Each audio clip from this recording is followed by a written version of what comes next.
हे हे you, हाँ हाँ हाँ यू, बताओ गोल्डन रेशियो क्या है, बताओ। सर नहीं पता। रूल ऑफ थर्ड ही बताओ क्या है। नहीं पता सर। क्या golden ratio rule of third नहीं पता? निकल यहाँ से, निकल। मैंने कहा निकल निकल, गेट आउट। पता नहीं कहाँ से आ जाते हैं, गोल्डन रेशियो नहीं पता sir.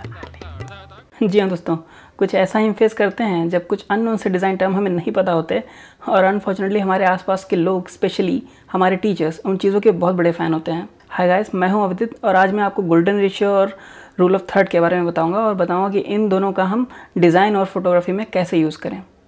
So the golden ratio is the ratio found by dividing a line into two parts so that the longer part divided by smaller part is also equal to the whole length of the line divided by the longer part. Oh, that was easy. But what was that?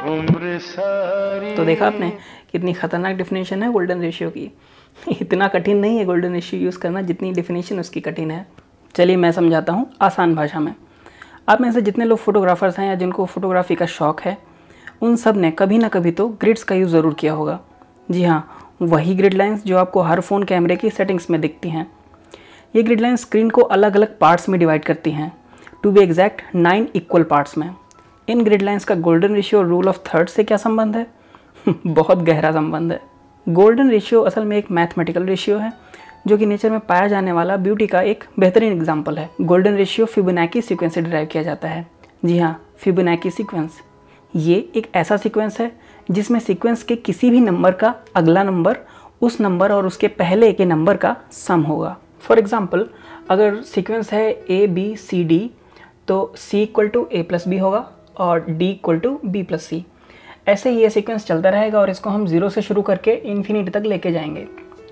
So Fibonacci sequence कुछ इस तरह से दिखेगा: 0 1, then 0 + 1 = 1, and then अगला number होगा 1 + 1 = 2, उसका अगला number होगा 1 + 2 = 3, उसका अगला नंबर होगा 2 + 3 = 5, और ये कंटिन्यूएशन इन्फिनिटी तक चलती रहेगी। इसी सीक्वेंस से जो हम रेशियो निकालते हैं उसको गोल्डन रेशियो बोला जाता है और ये रेशियो होता है 1.618। तो जो 1.618 है उसको हम मैथमेटिकली 5 से रिप्रेजेंट करते हैं और 5 का जो सिंबल है वो ये है। और इस सिंबल को आप बेसिकली हैरी पॉटर के 2 डेथली हॉलोस के बराबर ही समझिए, उससे कम खतरनाक ये भी नहीं है। अब इस रेशियो को कैसे निकाला, उसके पीछे की क्या कैलकुलेशन है, तो अब कुछ लोग ये भी सोचेंगे कि इसको कैसे डिराइव करते हैं, मैथमेटिक्स क्या है, दिमाग पे जोर देना पड़ेगा, ब्ला ब्ला ब्ला। तो उनके लिए ये रहा विकिपीडिया का एक टिपिकल स्क्रीनशॉट। यहाँ पे आप देख सकते हैं कि इसका क्या प्रोसेस है और इसको कैसे कैलकुलेट करते हैं। बाकी मैं आपको गोल्डन रेशियो को कैसे डिराइव करते हैं उस पर नहीं, बल्कि उसको आसानी से आप अपनी कॉम्पोजिशंस और फोटोग्राफी में कैसे यूज़ कर सकते हैं उस पर फोकस करूँगा। तो अब हम बात करेंगे रूल ऑफ थर्ड की। रूल ऑफ थर्ड कंपोजिशन का एक जनरल रूल है और ये फ़ोटो और फिल्म दोनों में अप्लाई होता है। और यही रीज़न है कि आजकल के सभी फ़ोन कैमराज में और DSLRs में जो ग्रिड लाइंस होती हैं वो इनबिल्ट होती हैं, जो कि स्क्रीन्स को 9 सेक्शंस में डिवाइड कर देती हैं।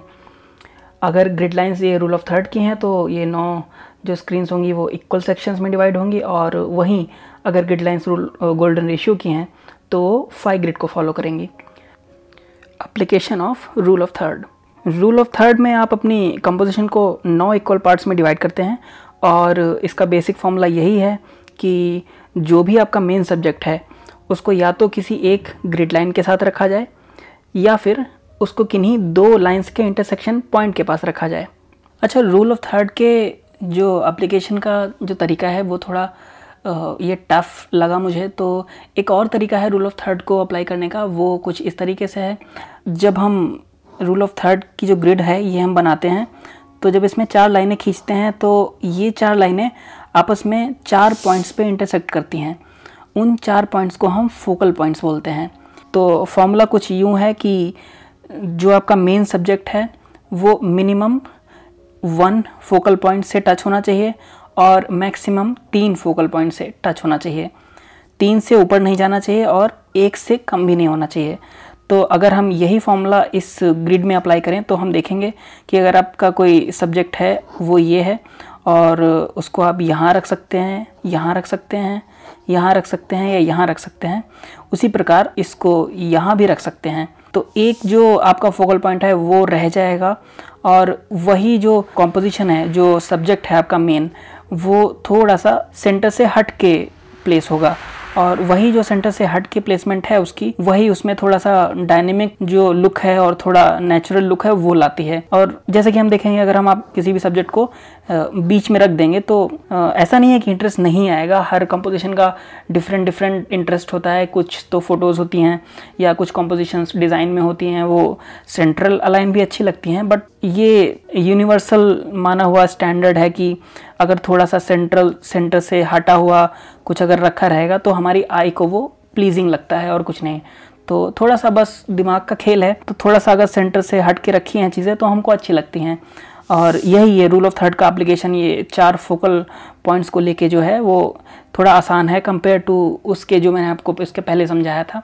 तो अगर ये आप अप्लाई करेंगे तो आप इसको काफ़ी जगह अच्छे से अप्लाई कर सकते हैं। आप ध्यान रखें, कम से कम 1 टच होना चाहिए और ज़्यादा से ज़्यादा 3 फोकल पॉइंट टच होने चाहिए, उससे ज़्यादा नहीं हो।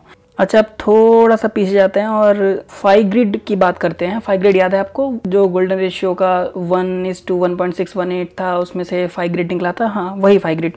तो 5 ग्रिड में भी हम देखते हैं कि 4 जो हैं वो लाइंस हैं, उनका इंटरसेक्शन जो है वो भी 4 फोकल पॉइंट्स बोलते हैं उनको। अब जैसा कि हमने रूल ऑफ थर्ड में देखा कि मिनिमम और मैक्सिमम जो है फोकल पॉइंट्स से टच होने का एक रूल मैंने बताया आपको, ऐसे ही इसमें जो रूल है वो ये है कि सिर्फ एक जो फोकल पॉइंट है, जो आपका मेन सब्जेक्ट है, वो किसी भी सिर्फ एक फोकल पॉइंट से टच होना चाहिए। मेन सब्जेक्ट आप जहाँ भी प्लेस करें, एक से ज़्यादा फोकल पॉइंट उसमें टच नहीं होने चाहिए। तो अगर आप ऐसा करते हैं आपके कंपोजिशन में तो गोल्डन रेशियो अप्लाई करेंगे उस कंपोजिशन पे। और ऐसा करके आप देखेंगे जो इसमें कंपोजिशन आती है वो थोड़ी सी ज़्यादा आपको नेचुरल और ज़्यादा हार्मोनिक लगती है compare to rule of third के जो ग्रिड है उससे। ऐसा लोगों का मानना है, बाकी पर्सन टू पर्सन सबकी ओपिनियन डिफरेंट है और सबको कुछ अलग ही तरीके से चीज़ें अच्छी लग सकती हैं, तो उसका तो हम कुछ कह नहीं सकते। बट जो कि स्टैंडर्ड है वो यही है कि एक ही फोकल पॉइंट से टच होना चाहिए जो आपका मेन सब्जेक्ट है। अच्छा, दोनों ग्रिड्स देखने में सिमिलर ज़रूर हैं लेकिन थोड़ी सी डिफरेंट है। जहाँ कुछ लोगों का मानना है कि रूल ऑफ थर्ड से कंपोजिशन ज़्यादा स्ट्रक्चर्ड और कंपोज्ड रहती है, तो वहीं कुछ लोग मानते हैं कि गोल्डन ग्रिड या जो 5 ग्रिड है उससे कंपोजिशन को ज़्यादा बैलेंस और नेचुरल लुक मिलता है। अब किसी को रूल ऑफ थर्ड में मज़ा आता है तो किसी को अपना गोल्डन रेशियो में, तो डिफरेंट पीपल डिफरेंट चॉइसेस। अच्छा, जब हम ये गोल्डन रेशियो या रूल ऑफ थर्ड को कंपोजिशन में अप्लाई करते हैं तो उसमें नेचुरली एक टेंशन और थोड़ा सा इंटरेस्ट पैदा हो जाता है, और जो देखने वाला है उसको फ़ोटो या कंपोजिशन और मज़ेदार लगती है कंपेयर टू उसी ऑब्जेक्ट को सेंट्रल में अगर रखा जाए तब। इसी तरह से डिज़ाइन में जो गोल्डन रेशियो है या रूल ऑफ थर्ड लगता है तो उसमें एक अलग सा ही एक्स फैक्टर आ जाता है। हमारी आंखें उस कॉम्पोजिशन को देखती ही रह जाती हैं और दिल से वाह निकल जाती है अपने आप। गोल्डन रेशियो का यूज़ करके आप अपने कॉम्पोजिशन में हार्मनी और प्रोपोर्शन का बहुत ही बेहतरीन तालमेल बैठा सकते हैं। हमारा माइंड जो है सबकॉन्शियसली अट्रैक्ट होता है उन डिज़ाइंस और उन सभी कॉम्पोजिशंस की तरफ जहाँ पे गोल्डन रूल या रूल ऑफ थर्ड लगा रहता है। अच्छा, गोल्डन रेशियो सिर्फ मैथमेटिकल चीज़ नहीं है, ये नेचर में भी पाया जाता है। अगर आप गूगल करेंगे तो आप देखेंगे कई सारी चीज़ों में गोल्डन रेशियो पाया जाता है।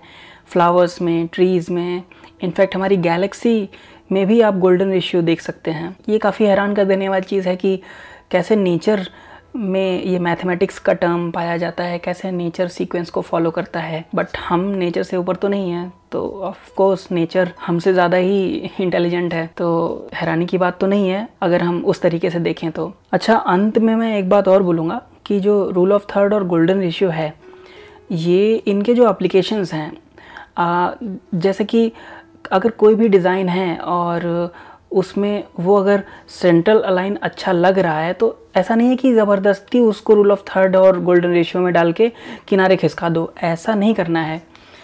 कुछ रूल होते हैं, हमारे डेली लाइफ में भी कुछ रूल होते हैं, जैसे कि हमको बोला जाता है खाना हाथ से खाओ, मुंह में रखो, चबाओ और अंदर निकल जाओ। तो हम खाना एक हाथ से खाते हैं और मुंह में रख के चबा के निकल जाते हैं।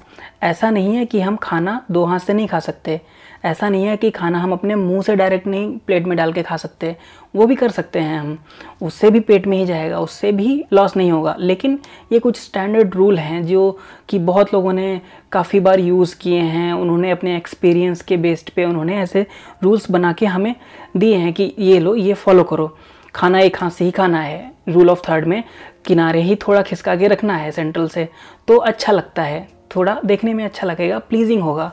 और ऐसा नहीं कि सिर्फ कुछ लोगों को अच्छा लगा, ये बहुत लोगों को अच्छा लगा, तो अप्रूवल इसका बहुत ज़्यादा है और बहुत ज़्यादा यूज़ है, तो हम रिज़ल्ट भी देख रहे हैं, रिज़ल्ट भी अच्छा है, तो इसीलिए ये ऐसे रूल हैं। बट अगर कोई चीज़ सेंट्रल अलाइन अच्छी लग रही है तो उसको भैया रखा रहने दो, बीच में हिलाओ मत, उंगली मत करो उसमें तो जैसी है चीज़ वैसी भी रह सकती है। रूल ऑफ थर्ड हर जगह नहीं लगेगा, गोल्डन रेशियो हर जगह नहीं लगेगा। तो हाँ, बस यही अंत में मैं कहना चाहूँगा। बाकी हैव फन और अप्लाई करो इसको, रूल ऑफ थर्ड को देखो, इसके बारे में और पढ़ो, काफ़ी इंटरेस्टिंग है।